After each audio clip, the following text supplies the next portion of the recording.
Bien, bonjour tout le monde. Je suis Kemao Fotabon Isidore, consultant Kaizen au Cameroun. Donc, je vais vous entretenir pendant quelques minutes sur l'élimination, la réduction des gaspillages. Bien, l'objectif de cet échange va être de reconnaître les différents types de gaspillage ou de MUDA, d'étudier les moyens d'éliminer ou de réduire ces gaspillages. Alors, en titre d'introduction, je vais vous parler de Taishi Ono, qui est le père fondateur du système de production Toyota. Il a défini trois grandes familles de gaspillage. La première, c'est le MUDA. Il s'agit des tâches sans valeur ajoutée, mais qui sont acceptées. La deuxième famille, c'est les MURI. Il s'agit des tâches excessives, trop difficiles, impossibles et surcharge de travail. Et enfin, les MURA, qui sont des irrégularités, des fluctuations. Ces trois mots, MUDA, MURI, MURA, sont en japonais. Nous allons nous attarder dans la suite sur les MUDA. On va essayer d'identifier les MUDA et de trouver les voies et moyens de les éliminer ou de les réduire. Alors, qu'est-ce qu'un MUDA? C'est un mot japonais, mais en français, ça veut dire tout simplement gaspillage. Et nous entendons par gaspillage toute activité qui remplit les conditions suivantes. 1. Elle est improductive. Une activité est qualifiée de gaspillage si elle est productive, donc elle ne produit pas. Ensuite, elle n'apporte pas de valeur aux yeux du client, que ce soit le client interne ou le client externe. Et enfin, tout le monde l'accepte et la pratique sans la mettre en question. Ça veut dire que vous avez une tâche que tout le monde fait au quotidien, vous faites la même chose dans le processus de fabrication de nouveaux produits. Il y a des choses que vous faites dans ce processus que tout le monde accepte sans jamais se poser la question de savoir est-ce que c'est vraiment productif? Est-ce que cela apporte de la valeur? Est-ce que c'est vraiment nécessaire que nous continuions à faire cette tâche-là?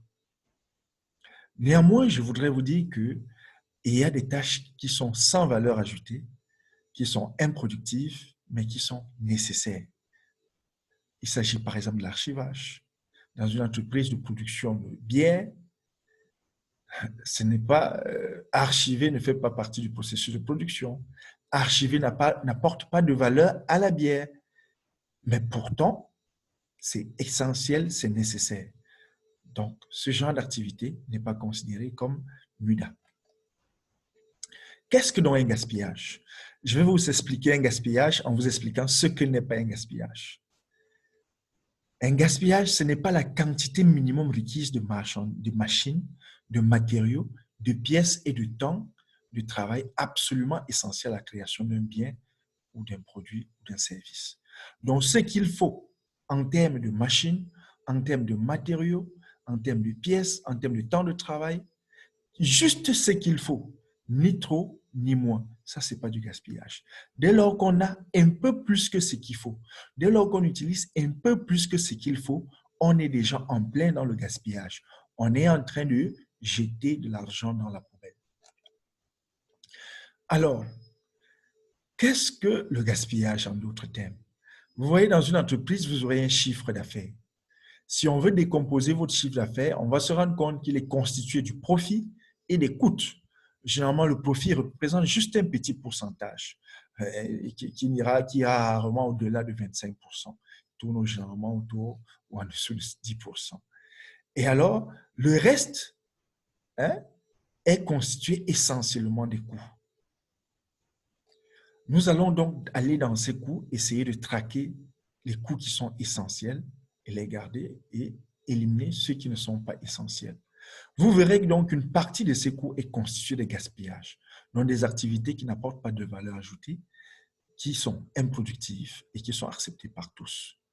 L'autre partie des coûts est constituée des activités sans valeur ajoutée, mais qui sont nécessaires.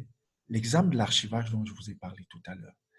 Et enfin, il y aura juste une autre partie qui apporte de la valeur ajoutée. Ça veut dire ici, je prends l'exemple de la production des yaourts, par exemple. Dans toute activité qui est dans le processus de production de yaourts et qui apporte de la valeur ajoutée, c'est ça qui vous permet d'avoir le profit. Mais à côté de ça, il y a des services sans valeur ajoutée, des activités sans valeur ajoutée que vous allez faire, mais qui sont nécessaires, comme l'archivage, par exemple. Mais il y a également d'autres coûts, d'autres activités que vous allez faire qui ne sont pas nécessaires et qui peuvent être éliminées sans impacter négativement votre entreprise. Au contraire, si on élimine ces gaspillages ici, le profit va plutôt augmenter. Et c'est l'objectif de notre module. Nous allons donc voir les 7 gaspillages en détail. Il s'agit de la surproduction, des temps d'attente, des transports et déplacements inutiles, du processus de traitement ou des traitements inutiles, des surstockages ou des stocks inutiles, des mouvements inutiles, des erreurs, défauts et rebus. Dans la suite, nous allons voir en détail chacun de ces gaspillages. Commençons donc par le gaspillage dû à la surproduction. Le gaspillage dû à la surproduction se définit comme étant toute activité, toute production réalisée en plus ou plus rapidement que la demande du client. Ça veut dire que le client a demandé 1000 unités et vous en fabriquez 2000. Vous allez livrer 1000, les 1000 qui vont rester, ce sera du surstockage et c'est déjà un gaspillage. Ou alors le client va vous commander 1000 unités dans un mois et un mois plus tôt, vous déjà vous fabriquez pour attendre un mois avant de livrer. C'est du stockage. Surstockage, c'est de l'argent immobilisé. Hein? Vous verrez donc que ces gaspillages sont caractérisés par la détérioration de la rotation des fonds. Cela a un impact négatif sur votre trésorerie parce que votre argent est immobilisé. Et pendant ce temps, vous avez peut-être des difficultés à payer des salaires, à payer vos fournisseurs, à honorer vos engagements. Il faut aussi dire que la surproduction, c'est le pire des gaspillages, car il est la source des autres gaspillages.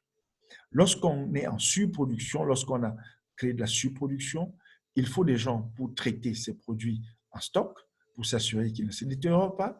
Il faut les gérer, il faut un magasinier, il faut les mettre en sécurité, il faut payer des loyers, il faut payer parfois des assurances. Toutes ces charges-là viennent en surplus de l'immobilisation des fonds. Donc, c'est vraiment le pire des gaspillages. Qu'est-ce qui cause les gaspillages de surproduction? Il y a par exemple le mauvais dimensionnement de l'unité de travail. On dimensionne l'unité de travail, il produit beaucoup plus que la demande de la clientèle. Hein? Il peut aussi avoir une mauvaise ou une absence d'évaluation des besoins réels des clients. C'est-à-dire que nous pensons que nos clients vont commander 1000 unités, alors qu'en réalité, nos clients n'auront besoin que de 200 unités. Vous voyez, on produit 1000 et après, on a 800 qui sont en surstockage et plombe totalement notre plomberie, notre trésorerie. Ça peut être également les tailles de l'eau inadaptées. Donc, nous produisons avec des tailles de l'eau qui sont trop grandes par rapport aux besoins de la clientèle. Donc, on peut avoir comme exemple à réaliser une tâche qui ne répond à aucune demande ni exigence du client. C'est la surproduction. Vous faites quelque chose de trop par rapport à ce qui est attendu, par rapport à ce qui est demandé. Des stocks d'intermédiaires de produits. Dans une chaîne de production, entre deux traitements, il y a des stocks intermédiaires. C'est de l'argent immobilisé parce que vous ne pouvez pas vendre ces produits. Vous ne pouvez les vendre qu'après que le processus de fabrication soit achevé. Entre-temps, plus ça traîne dans la chaîne de production, plus de l'argent est immobilisé. Et également, ce n'est pas que dans la production qu'on a de la surproduction. On peut également avoir de la surproduction dans le service. Hein? Vous voulez faire une petite formation pour un public cible donné, mais vous mettez trop de temps, vous faites des choses très compliquées pour préparer cette formation.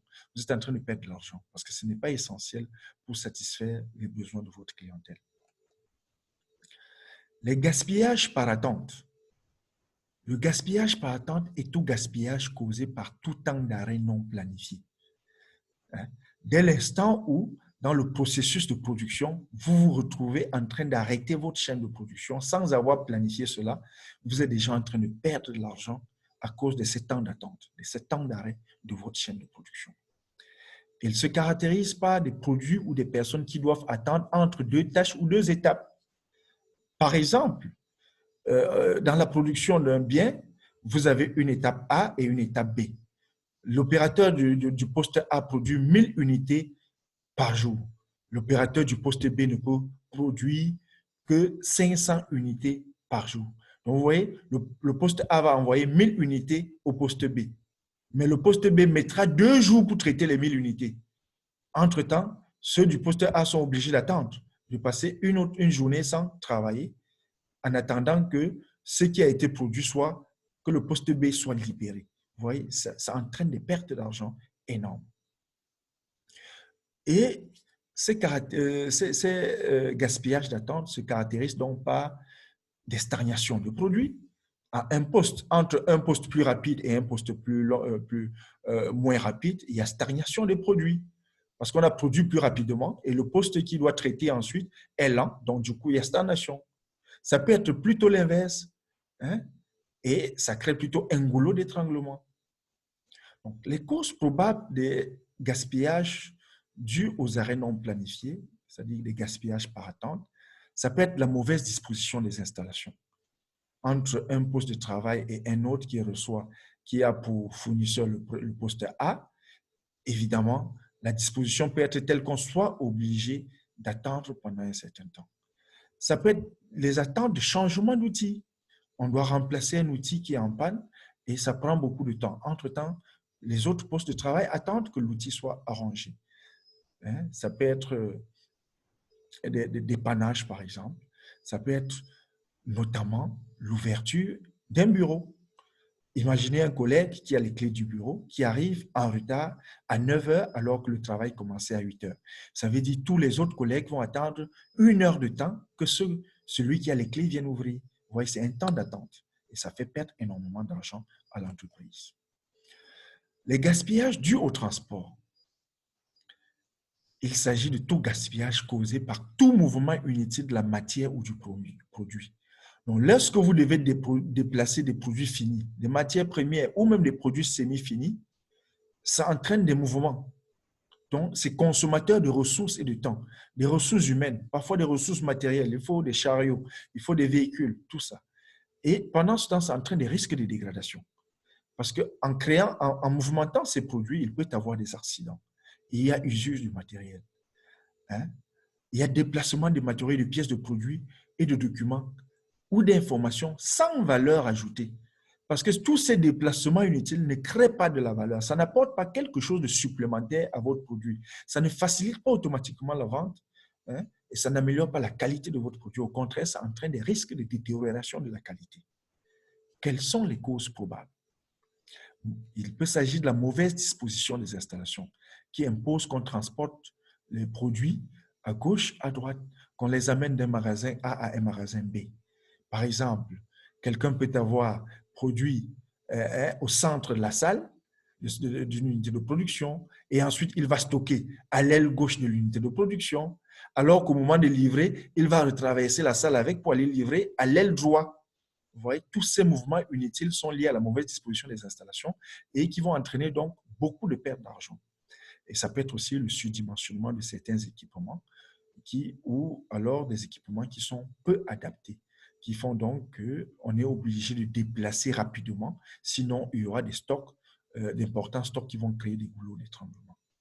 Donc, des exemples qu'on peut avoir dans le gaspillage de transport, c'est par exemple que les véhicules sont obligés de transporter des matières étant à vide, c'est-à-dire qu'à moitié plein, vous voyez, un véhicule qui se déplace à moitié plein on dépense le même temps et les mêmes ressources que s'il s'était déplacé étant plein. Ça peut être des stockages intermédiaires entre deux transports, des systèmes de transport, et ça peut être également des manutentions additionnelles des produits semi-finis. Tous ces éléments et bien d'autres que vous connaissez certainement dans vos organisations contribuent à des gaspillages dus au transport. Nous avons donc les gaspillages de mouvement. Il s'agit des gaspillages causés par tout mouvement de personnes qui ne génèrent pas de valeur ajoutée. Vous voyez, c'est très similaire au gaspillage de transport. Le gaspillage de transport, c'est le mouvement des biens, des matériaux, des équipements. Alors que le gaspillage de mouvement, c'est le mouvement des personnes. Et c'est consommateur de ressources et de temps. Un employé qui passe son temps à se balader dans l'entreprise pour chercher les clés, pour chercher l'outil de travail, pour demander une information, pour faire une impression, au final, il passe une bonne partie de sa journée à se déplacer et non à produire. Et comme l'a dit Dale Carnegie dans un de ses ouvrages, si vous payez quelqu'un pour utiliser son cerveau et que vous utilisez plutôt ses pieds, vous êtes en train de perdre de l'argent. en général. Et naturellement, ça entraîne des risques de dégradation élevés. Il peut y avoir des risques d'accident. Parce qu'à force de se déplacer dans l'unité de travail, les risques d'accident c'est facile d'avoir un accident. Et ces déplacements ou mouvements des employés sont sans valeur ajoutée. Ça ne produit rien. Se lever et passer 30 minutes à chercher les clés dans une caisse à outils ou aller demander une information ou aller faire une photocopie à l'autre bout de notre entreprise, tout ça ne crée pas de valeur ajoutée. Les causes probables sont exactement quasiment les mêmes que celles du gaspillage de transport, la mauvaise disposition du matériel de travail, par exemple. Nos caisses à outils ne sont pas à portée de main, ils sont mal rangés. La mauvaise ergonomie des postes de travail, ils ne sont pas disposés de manière à nous faciliter la recherche ou l'accessibilité de nos outils de travail. Le mauvais rangement, le désordre, la désorganisation, les informations mal répertoriées. Toutes ces choses-là contribuent à amener les employés à perdre beaucoup de temps pour rechercher les outils, les informations. Les exemples sont multiples, des caisses à outils qui nécessitent plusieurs allers-retours. On doit fouiller, on doit parfois les inverser pour trouver une clé. Des gestes inutiles sur une table. Vous déposez à 1 mètre votre stylo alors qu'il devrait être à 10 cm de vous. Chaque fois que vous allongez la main, vous êtes en train de perdre du temps. Les déplacements inutiles, les recherches d'outils de travail. Les gaspillages dus au traitement sont des gaspillages causés par toute opération sans valeur ajoutée. Lorsque dans un processus de production, il y a quelque chose que vous faites qui ne crée pas de la valeur et qui n'est pas nécessaire, vous êtes en train de faire une opération sans valeur ajoutée. Donc, elle peut être éliminée sans impacter négativement votre produit. Et ces opérations sans valeur, ce type de gaspillage est caractérisé par des tâches et des étapes réalisées pour rien. On les fait juste pour faire, par routine. On a toujours fait comme ça. On ne s'est jamais demandé pourquoi on fait. Ça peut être aussi des processus trop complexes par rapport au prix de vente. C'est-à-dire que lorsque vous avez des processus de production trop complexes, trop sophistiqués, alors que le bien et le produit que vous vendez au final est moins cher, il n'a pas besoin de tout ce niveau de traitement, vous êtes en train de perdre de l'argent. Donc, ça peut être une question de surqualité. Et comme vous le savez, la surqualité, tout comme la non-qualité, contribue à perdre de l'argent. Ça coûte cher. Les causes probables, ça peut être le manque d'instructions ou des spécifications claires et standardisées. Donc, s'il n'y a pas des instructions claires, chaque employé fait à sa manière et par conséquent, il risque de faire des opérations inutiles. Également, trop de contrôles peuvent devenir des opérations inutiles. On peut s'arranger à mettre des processus de contrôle, de taux contrôle, tel qu'à chaque poste, le contrôle soit intégré dans le travail. Mais s'il faut à chaque étape un contrôle, au final, ça coûte cher. Donc, les exemples, ça peut être les réglages inutiles, les opérations inutiles, le fait d'utiliser 2 emballages là où on pouvait en utiliser un seul. C'est déjà emballé dans un plastique, mais ensuite, il faut mettre dans un carton. C'est déjà emballé dans un plastique, ensuite, vous devez mettre dans un carton. Est-ce qu'on a vraiment besoin des 2 emballages? Parfois, ce n'est pas nécessaire. Donc, ça peut être aussi des processus de validation ou des signatures trop longues. C'est-à-dire que pour obtenir la validation, il faut aller à plusieurs étapes, obtenir plusieurs signatures. Oui, c'est pour créer une certaine sécurité peut-être, mais au final, ça alourdit le système et ça coûte cher à l'entreprise. Le gaspillage dû au stockage excessif, causé par toute matière ou produit annexé par rapport aux besoins. Voilà. Ça ressemble un peu à la surproduction.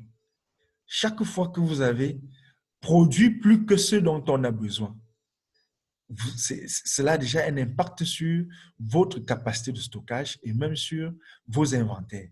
Et naturellement, cela crée une immobilisation de capital, une immobilisation de fonds et qui impacte négativement votre trésorerie. Et ça occulte et empêche la résolution des problèmes.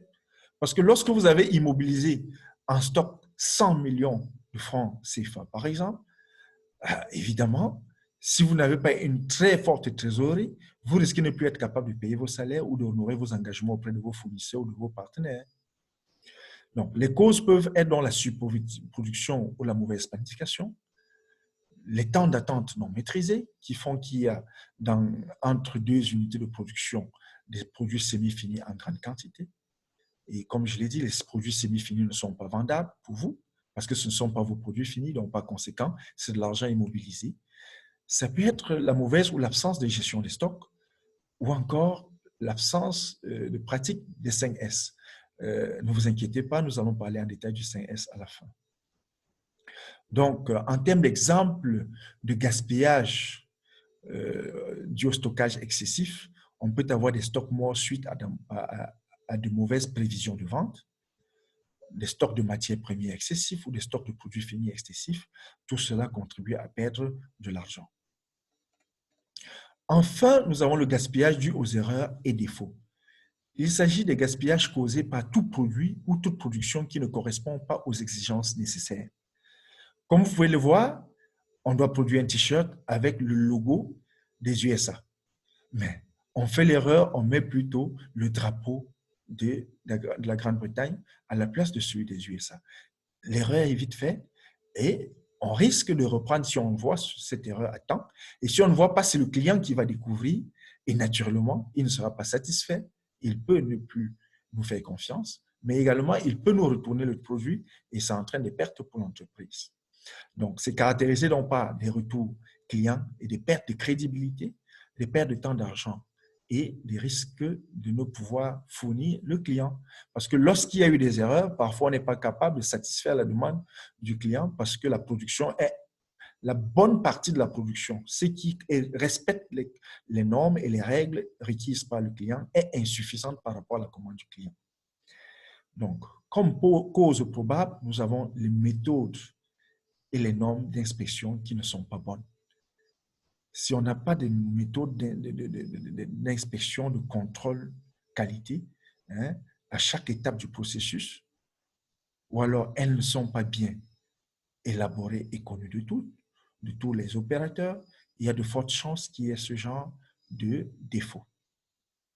En termes d'exemple, nous avons des productions qui nécessitent une retouche, un contrôle supplémentaire, une mise au rebut. Chaque fois qu'on doit reprendre un produit qu'on a déjà produit, on est en train de perdre de l'argent. Et chaque fois qu'on doit jeter une production parce qu'elle n'est pas conforme aux exigences du client, on est en train de perdre de l'argent. Donc, ça peut être aussi des erreurs de saisie, hein, des casses, des accidents. Tout ça contribue à des pertes d'argent liées au gaspillage par défaut ou par erreur. Alors, après avoir parcouru ces 7 gaspillages, nous allons voir ensemble comment essayer d'éliminer chacun de ces 7 gaspillages. Nous allons donc procéder comme il suit. L'élimination des gaspillages par l'amélioration de la production, l'élimination des gaspillages de mouvement et de transport et l'élimination des gaspillages à travers la procédure d'amélioration et enfin à travers le 5S. Voir le gaspillage est la première étape vers leur élimination. Donc, pour pouvoir éliminer un gaspillage, il faut déjà être capable de l'identifier. Vous devez donc voir que dans le fonctionnement d'un travailleur, vous verrez qu'une partie de son travail est précieux. Il crée de la valeur. Une autre partie ne crée pas de la valeur, mais est nécessaire. Et il y a enfin une partie qui ne crée pas de la valeur et qui n'est pas nécessaire. Ce sont des mudas, ce sont des gaspillages. Donc, nous devons pouvoir identifier qu'est-ce qui est gaspillage, qu'est-ce qui est muda. Et comme vous voyez, la bande que vous voyez qui est colorée, le fonctionnement net, plus il est petit, plus nous perdons de l'argent. Donc, nous gagnons à le faire grandir au point de prendre toute la circonférence du cercle. À ce moment-là, nous aurons éliminé tous les fonctionnements sans valeur ajoutée et tous les gaspillages.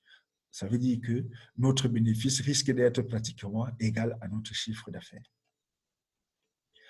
Donc, comment éliminer les gaspillages par l'amélioration de la production? Nous appelons ça la règle de ECRC. ECRS, s'il vous plaît. Donc, éliminer, pour éliminer les parties inutiles du travail. Donc, vous devez décomposer votre travail en tâches et voir ce qui est inutile et éliminer. Ensuite, combiner toutes sortes de travail possibles. Donc, voir après avoir décomposé, qu'est-ce qui peut être combiné? Qu'est-ce qu'on peut mettre ensemble pour ne plus avoir plusieurs tâches, mais avoir des tâches concises qui peuvent être faites par un nombre d'opérateurs limité? Comment est-ce qu'on peut réarranger les séquences d'opérations pour avoir une chaîne de production fluide, de manière à ce qu'il n'y ait pas de mouvements inutiles dans la chaîne de production. Et comment on peut simplifier ces opérations pour que le traitement ne soit pas excessif et réduire donc par conséquent les gaspillages. En le faisant, vous allez réduire un certain nombre de gaspillages. Mais également, vous pouvez réduire les gaspillages en réduisant la marge, les mouvements de rotation et les déplacements inutiles. Chaque fois que vous faites un pas, ce pas vous prend à peu près 1 seconde. Chaque fois que vous faites une rotation de 90 degrés, c'est à peu près 2 secondes. Et chaque fois que la distance à portée de main pour prendre un matériel est de 20 secondes et de 20 cm, cela vous prend à peu près 1 seconde. Ça veut dire si c'est 40 cm, c'est 2 secondes. Donc, pour éliminer ces gaspillages, vous voyez, on peut donc éliminer le nombre de pas, les mouvements de rotation, les distances à portée de main. Vous voyez donc, par exemple, en ce qui concerne ce poste, ces machines A, avant, lorsqu'on l'a trouvé, l'opérateur faisait 3 pas pour prendre les pièces qu'il devait venir usiner à la machine A. Alors, on a déplacé le poste les pièces en stock pour ramener à côté de lui. Il ne fait donc aucun pas et par conséquent, on a gagné ces 3 secondes correspondant aux 3 pas. On peut également redisposer les équipements. Vous voyez, cette dame a son poste de travail et son meuble de rangement est en face d'elle à 4,6 mètres. Donc, elle fait du coup 9,2 mètres pour chaque fois qu'elle doit aller prendre un document ou déposer un document. Et elle peut le faire plusieurs fois par jour. En déplaçant simplement ce meuble, en le ramenant là, tel que vous voyez, on ramène la distance à 1,3 mètres. Elle fait à peine 2 pas pour prendre un document ou déposer un document. Et évidemment, ça lui permet de gagner en temps et donc d'éliminer ce gaspillage de mouvement. On peut également réduire les rotations, les mouvements de rotation inutiles. Dans un poste d'assemblage, par exemple, A, vous voyez, les pièces à assembler sont derrière, à 180 degrés derrière l'opérateur. On peut tout simplement mettre ces pièces à 90 degrés et on aura réduit il y a de 2 secondes. Parce qu'on a dit 90 degrés, c'est 2 secondes. Donc 180 degrés, c'est 4 secondes. Si on ramène à 90 degrés, l'opération se fait en 2 secondes. Et si on trouve le moyen de disposer pratiquement en face de lui, il ne fait pas de rotation, l'opérateur ne fait plus de rotation. Et par conséquent, on a gagné 4 secondes. Ça semble être minime. Mais en réalité, pour des opérations qui peuvent se faire 100, 200, 300 fois, 1000 fois par jour, et pour plusieurs dizaines d'opérateurs, vous voyez que c'est énormément d'argent que l'entreprise peut sécuriser en éliminant ces gaspillages de rotation. On peut également, sur un poste de travail, tout simplement ramener la distance des outils qui sont sur notre poste de travail à portée de main. Vous voyez, si on doit faire 40 cm pour prendre son stylo, c'est à peu près 3 secondes. Mais si nous ramenons l'élément ou la pièce en stock à 20 cm, on a gagné. On a gagné.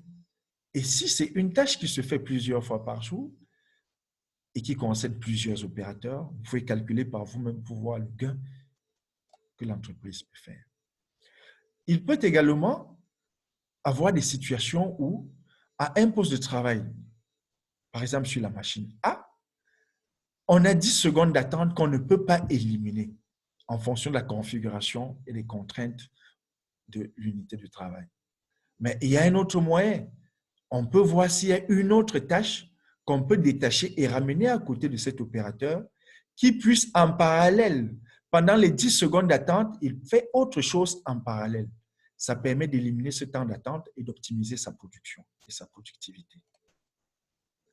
Donc, comme je l'ai dit, vous pouvez aussi mettre en place une procédure d'amélioration en analysant les mouvements. Donc, premièrement, vous observez l'état initial de votre entreprise. Vous observez le déroulement des activités. Et en observant ce déroulement des activités, vous allez pouvoir identifier les gaspillages. En vous posant, en utilisant le 5 pourquoi, en vous posant 5 fois la même question, la question pourquoi ceci, ça vous donne la réponse A. Pourquoi A, ça vous donne B. Pourquoi B? Vous allez donc arriver à la cause profonde du gaspillage et vous allez cibler et entreprendre des actions qui peuvent éradiquer cette cause profonde. Et ensuite, vous allez mettre en œuvre. Si ça marche, vous pouvez recommencer en essayant d'aller beaucoup plus loin pour améliorer encore ce que vous aviez déjà amélioré. Et si ça ne marche pas, vous réfléchissez pour trouver d'autres solutions qui peuvent éliminer ces causes profondes qui causent source de gaspillage. Donc, la dernière chose que nous vous recommandons pour éliminer le gaspillage, c'est d'implémenter le 5S dans votre organisation. Le 5S, c'est une technique japonaise. Et comme je vous ai dit, c'est aussi le premier outil de mise en œuvre du Kaizen, qui est une philosophie et une technique qui utilise plusieurs outils pour améliorer de manière permanente la qualité et la productivité au sein d'une organisation au moindre coût. Et pour donc mettre en œuvre ce Kaizen-là, le 5S est le meilleur outil d'entrée. Donc, lorsque vous commencez à introduire le Kaizen dans une organisation par le 5S, tous les autres outils de la qualité vont venir se greffer au-dessus de manière très efficace. Donc, 5S, en fait, veut dire 5 mots japonais qui commencent tous par la lettre S. Nous les avons transcrits en français en 5 mots français qui commencent tous par la lettre S. Le premier S, c'est séparer. Qu'est-ce que ça veut dire? Il s'agit ici de sélectionner l'utile et de supprimer l'inutile à votre poste de travail. Donc, dans une unité de travail, qu'est-ce qui est utile pour faire votre travail? Vous mettez d'un côté. Qu'est-ce qui n'est pas utile à ce poste de travail-là? Vous mettez de l'autre côté. Ce qui n'est pas utile à ce poste de travail est dit inutile. Attention, ça peut être utile à un autre poste de travail. Dans ce cas, déplacez-le vers ces choses-là vers ce poste de travail-là. Mais si c'est inutile à votre poste de travail, ça doit être débarrassé de votre poste de travail. Une fois séparé l'utile de l'inutile et s'être débarrassé de l'inutile à votre poste de travail, vous passez au second S qui est situé. Donc, ce sont les choses qui ont passé le test du premier S, qui sont utiles à votre poste de travail, qui vont aller au second S, donc qui vont être situées. C'est pour ça qu'on va dire situer les matériaux selon leur catégorie et décider des endroits où ils doivent être rangés avec étiquetage. Donc, S des caisses à outils, S des stylos sur une table, qu'est-ce que c'est? Votre matériel de travail? Est-ce que ce sont les pièces de rechange? Est-ce que ce sont les produits semi-finis? Ce dont vous avez besoin pour travailler, assurez-vous que chaque chose est positionnée de manière à optimiser votre productivité.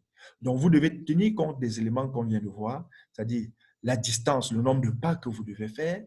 Vous devez tenir compte de la rotation. Vous devez tenir compte de la distance à portée de main. En réduisant tous ces éléments-là, vous allez vous retrouver avec un poste de travail qui vous permet de travailler d'une manière très efficace, un peu comme un pilote dans son avion ou un chauffeur dans son véhicule. Ces outils de pilotage sont à portée de main et il n'a pas besoin de sortir de sa cabine pour aller, par exemple, freiner. Tout est à portée de main. Une fois que vous avez donc situé chaque chose à sa place, vous devez vous assurer que vous étiquetez, que vous fassiez en sorte que chaque chose, que la place de chaque chose soit reconnue et identifiée. En sorte que si vous n'êtes pas là, quelqu'un d'autre peut exactement faire la même chose que vous. Une fois que vous l'avez fait, alors nous vous conseillons de nettoyer parfaitement. C'est le troisième S, scintiller. Nettoyer parfaitement les installations et les machines au lieu de travail en contrôlant soigneusement leur état. Ce troisième S n'est pas juste le nettoyage, mais c'est aussi de la maintenance de premier niveau. C'est en nettoyant vos équipements de travail que vous pouvez vous rendre compte qu'il y a des fuites d'huile, qu'il y a des failles, qu'il y a des fissures, que ça commence à se détériorer. Et dans ce cas-là, vous pouvez planifier la maintenance sans être obligé d'arrêter votre chaîne de production. Parce que si ça tombe en panne, par surprise, vous aurez des temps d'attente à cause de l'arrêt de votre chaîne de production. Lorsque vous avez donc fait ces 3 S, appliqué ces 3 S, vous avez déjà des résultats qui sont probants, qui sont visibles. Mais ça ne peut pas durer si vous n'appliquez pas les 2 autres S, qui relèvent énormément du dynamisme de l'équipe dirigeante des managers. Il s'agit du 4e S, qui est la standardisation, standardiser. C'est-à-dire mettre minutieusement en œuvre les 3 S ci-dessus afin de maintenir le lieu de travail toujours propre, bien rangé et efficient.